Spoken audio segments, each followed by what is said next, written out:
Welcome everyone to CivilNet. We're joined today by commentator Eric Hacopian to discuss US President Joe Biden's decision Sunday to drop out of the race and endorse his Vice President Kamala Harris as the Democratic Party's nominee, and what all of this means for Armenia. So Eric, thank you for joining us. It's a pleasure. To start, can you please explain to us exactly what happened in the Beltway over the past week? Well, it all started with the disastrous debate from about 3 weeks ago, and over the last that was what really mattered is over the last week or 10 days there was a very concerted and organized program, let's just say, led by Nancy Pelosi, who's the former Speaker of the House and probably still the most influential Democrat in Washington in many ways outside of the president, to force, it was like a Game of Thrones of, pushing Biden out. And there was Barack Obama and his team working behind the scenes, and they slowly and systematically pushed Biden to a corner, and they essentially forced him out. I'm sure he's not particularly happy about it, no matter what they're saying and the smiles they're putting on. And it was quite a political coup, because one, they got rid of a person that they wanted to get rid of, and they replaced him with the favorite daughter of the San Francisco political establishment, where Nancy Pelosi comes from. And I think that's key, because in many ways, San Francisco has dominated politics in the state of California, which is the most important state in the United States, and by extension to some level in the United States. And we know what's next to San Francisco, which is the Silicon Valley and the IT industry in the world, which is, as we know, the #1 creator of wealth in the world in the last half century. So this was essentially a concerted political establishment move carried out by exceptionally skillful people, which they used, they organized this internal coup with the least amount of bloodshed. And let's just take a step back for a second and talk about the Kamala Harris, who is now the likely going to be the Democratic Party's nominee against Donald Trump in the election. Who is she personally? Who is she politically? As viewers may or may not know, and as you said, she's from California. She was the Attorney General of California, then the Senator from California.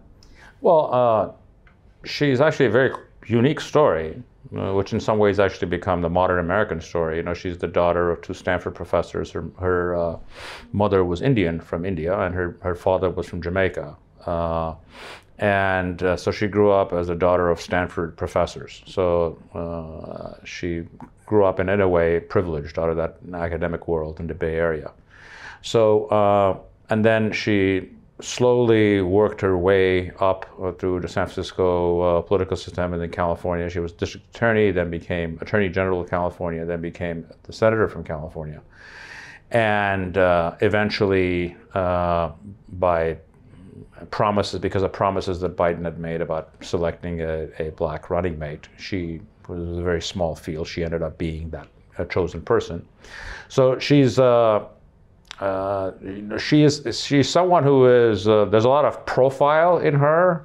I don't know how much courage, but she has, she's a very smart operative, and I suspect she will run a very good campaign, or an aggressive campaign.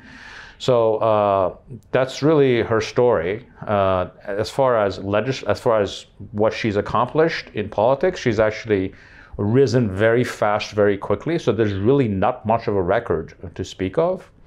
And I think her narrative has really carried her to where she's at, not necessarily her accomplishments.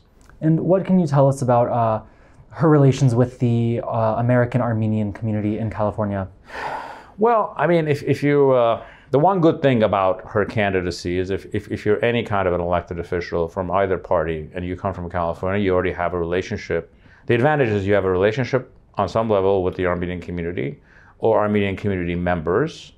And more importantly, you know about Armenian issues to a certain extent, and Armenia to a certain extent, which is not necessarily true of other places in the United States.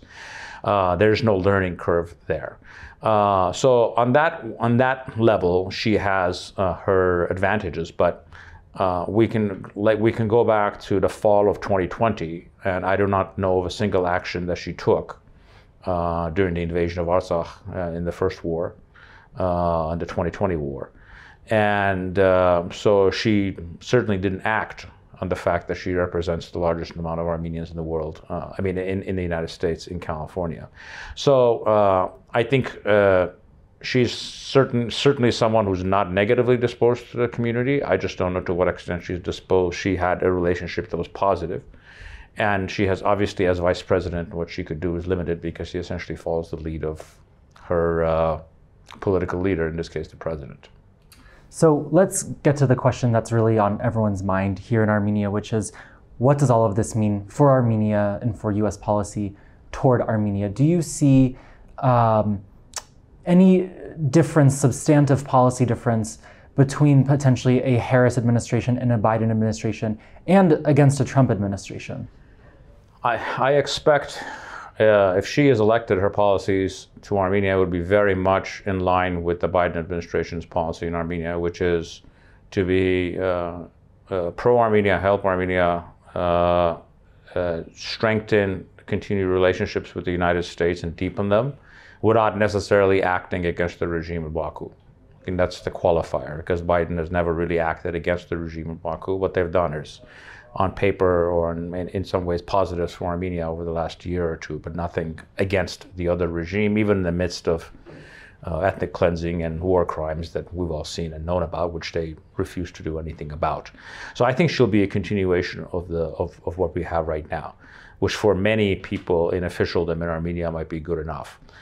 Trump, I think if you look at the comments that Ilham Aliyev made, for example, in Shushi, in occupied Shushi, he was very positively disposed towards Trump, and they actually are looking forward to a Trump world because they think a Trump election means Russian victory in Ukraine, it means less U.S. involvement and a freer hand for every dictator around the world, specifically Putin or Mr. Aliyev himself.